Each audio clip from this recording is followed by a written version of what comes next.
শীতের সকালে পিঠার ভাব, গম্ভীরার তালে তালে সুর। এটি ছোট এক নবান্ন উৎসব।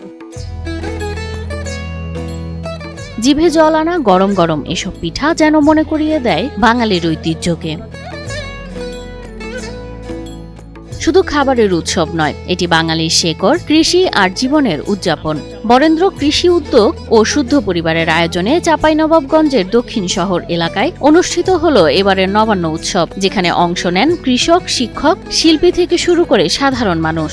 আমরা যে নবান্ন উৎসবে আসছি, সেই নবান্ন উৎসবে আমরা অনেক ধরনের পিঠাপুলি দেখতে পাচ্ছি। এরকম উদ্যোগ বরেন্দ্র কৃষি উদ্যোগ বারবার নিবে, আমরা আশাবাদ ব্যক্ত করি। শীতের সকালে সারি সারি পিঠাপুলি আর খেজুর রসের গ্রানে মুখর হয়ে ওঠে পুরো মাঠ। আমরা নবান্ন উৎসবে এসেছি, নবান্ন উৎসবে এসে অনেক ভালো লাগছে। অসংখ্য ধন্যবাদ বরেন্দ্র কৃষি উদ্যোগ এবং শুদ্ধ পরিবারকে যে তারা এত সুন্দর নবান্ন উৎসব করেছে। দর্শনার্থীরা বলছেন এ উৎসব যেন তাদের ফিরিয়ে নিয়ে গেছে শৈশবের সেই দিনগুলোয়, যখন ঘরে ঘরে পিঠা বানানো, খেজুর রস গরম করা আর গ্রামের আড্ডা ছিল শীতের পরিচিত চিত্র। আমরা চাই যেন প্রতি বছর এরকম নবান্ন উৎসব করা হয়। শীতকালীন যে পিঠাগুলো পাওয়া যেত, এখানে এসে ধরেন সেই পিঠাগুলো আমরা পেয়েছি। ভাপা পিঠা, তেলের পিঠা, তারপরে খেজুরের গুড়ের পায়েস এবং ভাপা পিঠায় যে খেজুরের গুড়ের স্বাদ মানে আসলে অসাধারণ ছিল। এইসব পিঠা খেয়ে আসলে অনেক ভালো লাগছে। আমাদের সেই ছোটবেলার ঐতিহ্য এখন ফিরে এসেছে। আমরা চাই প্রতি বছর যেন এরকম নবান্ন উৎসব করা হয়। সংস্কৃতি গবেষকরা বলছেন, নবান্ন বাঙালির কৃষি নির্ভর সমাজের সঙ্গে গভীরভাবে জড়িত এক ঐতিহ্য।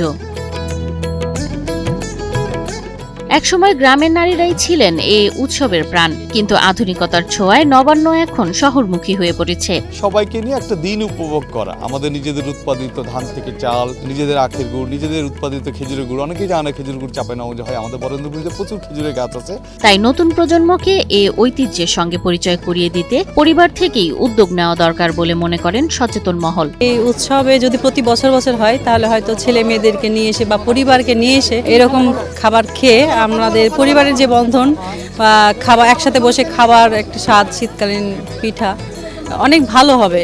এবং এগুলো থাকলে আমাদের আগামী প্রজন্ম অনেক মানে পরিবারের প্রতি আসক্ত বা বন্ধন যেটা ভালোবাসা, সেটা ঠিক থাকবে আশা করি।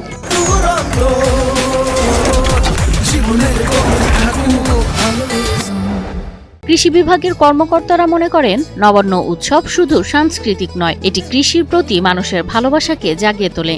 এটা আমরা হাজার বছর পুরনো একটা ঐতিহ্য, তবে আস্তে আস্তে এই নবান্নের উৎসবটা আমাদের মধ্যে থেকে হারিয়ে যাচ্ছে। আজকে আমাদের একজন তরুণ এবং শিক্ষিত কৃষি উদ্যোক্তা, যিনি কৃষিকে বাণিজ্যিক আকারে রূপান্তর করার জন্য বিভিন্নভাবে কাজ করছেন। একই সাথে তিনি আমাদের যে নিরাপদ এবং পুষ্টিকর খাদ্য উৎপাদনের সাথে কাজ করছেন। তিনি আমাদের আজকে এই নবান্ন উৎসবের আয়োজন করেছেন। আধুনিক কৃষি প্রযুক্তির সঙ্গে ঐতিহ্যের মেলবন্ধন ঘটিয়ে কৃষিকে টেকসই ও বাণিজ্যিক করার সুযোগ তৈরি করে এমন আয়োজন। ভোক্তাদের মধ্যে কিছুটা আস্থা আমরা ফিরে পেয়েছি। তো এই প্রতিষ্ঠানটি আগামীতে আরো ভালো কাজ করবে, কৃষিকে নিয়ে আরো অনেক দূর এগিয়ে যাবে। বিশেষ করে বাণিজ্যিক কৃষি সহ রপ্তানি যে কৃষি রয়েছে, এই কৃষিতে আমাদের বরেন্দ্র কৃষি উদ্যোগ সর্বত এগিয়ে যাবে বলে আমরা আশা করি। আয়োজকদের আশা, নবান্ন উৎসবকে নিয়মিত আয়োজন করা হবে, যাতে পরবর্তী প্রজন্ম জানতে পারে বাঙালির জীবন মানে শুধু শহরের আলো নয়, মাটির গন্ধ, ধানের শীষ আর পিঠার ভাপেও আছে আমাদের পরিচয়। খাবারটা খাওয়া, সবাই মিলে আনন্দ করা, সাথে পরবর্তী প্রজন্মদেরকে এই নবান্ন উৎসবটা কি আসলে এটা একটা মেসেজ দেয়া। কারণ আমাদের বাচ্চারা কিন্তু এগুলো বোঝেই না, ভুলেও যাচ্ছে। এটা যেহেতু ঐতিহ্য, তারা যেন তাদের জীবনে ঐতিহ্যটা ধারণ করতে পারে, এই জন্য মূলত এটা করা।